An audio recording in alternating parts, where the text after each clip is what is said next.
갈수록 몸무게가 늘어서 다시 한번 다이어트를 결심하신 분들, 또 결혼하고 살이 많이 쪘는데 1kg를 빼는 게 아주 절실한 분들, 단기간에 살을 많이 빼야 하시는 분들이 많습니다.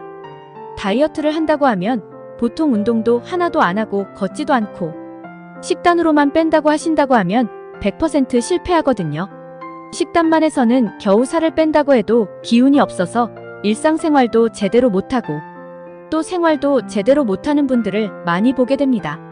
살을 빼려면 식단이 가장 중요하긴 하지만 기초대사량을 유지하고 근육을 유지하기 위한 최소한의 운동도 반드시 필요합니다. 그래야지 다시 살이 안 찌거든요. 최소한의 운동이라고 하는 것도 일상생활에서 의식적으로 활동하면 되는 정도의 쉬운 수준으로 하실 수가 있습니다.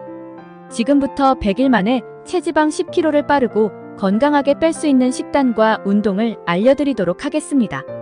이론적으로 체지방 1kg를 줄이려면 무려 7,700칼로리를 줄여야 하고 체지방 10kg를 줄이려면 77,000칼로리를 태워야 합니다. 하루에 770칼로리씩 100일씩 줄이게 되면 체지방 10kg를 감량할 수 있는 것입니다. 하루에 우리가 770칼로리를 줄이는 방법을 목표로 하면 되겠죠. 이 방법은 식단으로 370칼로리 정도를 덜 먹고 운동으로 400칼로리 정도를 더 소모하는 방법입니다. 한국 여성의 평균 하루 섭취량이 약 1690칼로리 정도가 된다고 하는데요. 여기서 370칼로리를 덜 먹는 1320칼로리를 먹는 식단을 알려드리겠습니다. 탄수화물, 지방, 단백질은 3대 주영양소입니다. 다이어트를 한다고 해도 영양소를 다 섭취해줘야만 건강한 다이어트를 하실 수가 있습니다. 첫 번째, 탄수화물은 얼마나 먹어야 할까요? 탄수화물은 뇌활동 에너지원으로 사용되기 때문에 굉장히 중요합니다. 일하는데 지장이 없으려면 일일 탄수화물 양인 100g 이상을 먹어줘야만 합니다. 하루에 밥 한 공기 반 정도를 드시면 탄수화물 105g 정도로 일일 탄수화물 필요량을 충족할 수 있게 됩니다. 아침, 점심, 저녁을 반 공기씩 먹거나 아침 반 공기, 점심 한 공기로 간헐적 단식을 해주시면 되겠습니다. 아침에 꼭 빵을 드셔야 하는 분들이 계신데요. 그럴 때는 식빵 한 조각 반을 먹으면 밥 반 공기에 해당하기 때문에 빵 한 조각 반을 드시면 되겠습니다. 탄수화물은 4칼로리의 에너지를 내기 때문에 하루에 탄수화물 105g을 먹으면 약 420칼로리를 섭취하게 되는 것이겠죠. 다음은 근육을 구성하고 항체와 호르몬 구성에 중요한 단백질입니다. 근육을 유지하기 위해서는 몸무게 곱하기 1.2배 정도 그램수의 단백질을 먹어주는 것이 좋습니다. 여성 평균 몸무게를 60kg 기준으로 했을 때 72g의 단백질 섭취가 필요하겠죠.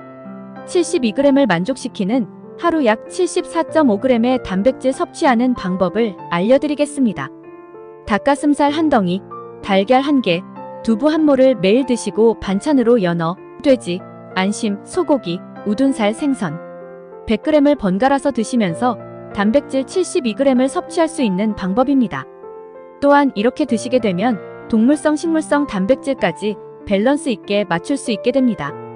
탄단지 중에서는 고단백 식단으로 아침에 먹는 것이 살이 잘 빠졌기 때문에 단백질 음식을 위주로 아침 식사를 조금 해주는 것이 좋습니다.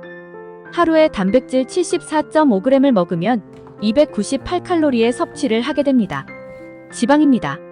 앞서서 말씀드린 단백질 음식들에 함유된 지방이 약 45g 정도이기 때문에 추가적으로 지방을 섭취하실 필요는 없습니다.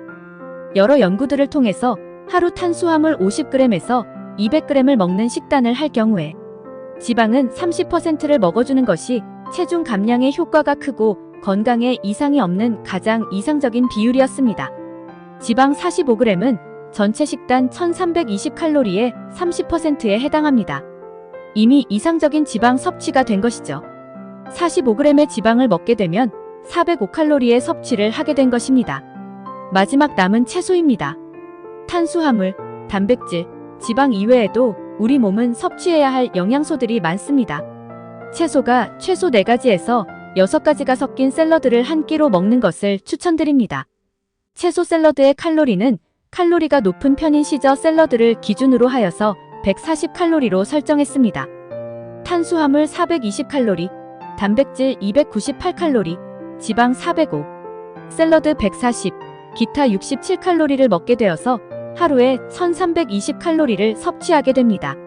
지금까지 다이어트에 도움이 되면서도 꼭 필요한 영양소들을 빼놓지 않고 섭취할 수 있는 1320칼로리의 식단을 알아봤습니다. 남은 것은 운동인데요. 다이어트에서 운동은 조금만 신경을 써도 일상생활 내에서도 해결이 가능합니다. 운동 없이 다이어트를 하게 되면 기초대사량이 낮아질 수밖에 없습니다. 즉, 운동 없이 가만히 있어도 우리 몸이 소모할 수 있는 에너지가 낮아진다는 것이고, 이 말은 내 체질이 물만 마셔도 살이 찌는 체질로 바뀐다는 것입니다. 그래서 다이어트를 할 때는 운동이 반드시 필요하고 기초대사량을 높이는 것이 필요한데요. 누구나 할 수 있는 수준의 하루 400칼로리를 소모하는 운동 방법을 알려드리겠습니다. 하루에 40분을 고강도 걷기 운동을 하는 것입니다. 고강도 걷기 운동은 걸으면서 말할 때 한 문장을 쉽게 다 말하지 못하고 숨을 몰아쉴 수 있는 정도의 걷기라고 생각하시면 됩니다. 이렇게 하시면 40분만 걸어도 400칼로리의 에너지를 소모할 수 있습니다. 여러 연구에서 한 번에 걷지 않고 나눠서 걸어도 효과는 똑같다고 알려져 있기 때문에 꼭 한 번에 걸으실 필요는 없습니다. 우리가 생활 속에서 할 수 있는 것 중에 가장 쉬운, 그냥 시간을 내지 않고 할 수 있는 것 중에서 지하철로 출퇴근을 하신다면 지하철역까지 10분씩 20분을 빠르게 걷고 쉬고 하시면 되고, 또 계단이 있다면 빠르게 걸어서 올라가시면서 일상생활에서 운동을 해주시면 됩니다. 40분에서 부족한 나머지 시간만큼은 따로 시간을 내서 고강도 걷기 운동을 통해서 40분을 맞추면 400칼로리는 금방 소모하는 운동 방법입니다. 지금까지 제가 제안드린 식단과 운동을 하시면 영양소들은 모두 섭취하면서 요요 없이 건강하게 100일 동안 체지방 10kg를 감량하실 수 있을 것입니다. 만약 여러분의 체중 감량 목표가 이것보다 더 뛰어나다면 운동의 강도를 더 높게 하고 식단을 조금 더 타이트하게 하시면 되고, 체중 감량의 목표가 더 낮다면 조금 더 강도를 낮추어서 운동하고 식단은 적절하게 응용하시면 되시겠습니다. 오늘도 유익한 시간 되셨죠? 앞으로 되게 유용한 것들만 밀도 있게 전하는 게으른 몸부자가 되겠습니다. 앞으로도 더 좋은 콘텐츠들을 올려드릴 거고요. 구독과 좋아요, 알림 설정하시면 정말 유용한 정보들 많이 풀도록 하겠습니다. 그러면 여러분 함께 게으른 몸에서 건강한 부자의 몸을 향해 나아갑시다. 감사합니다.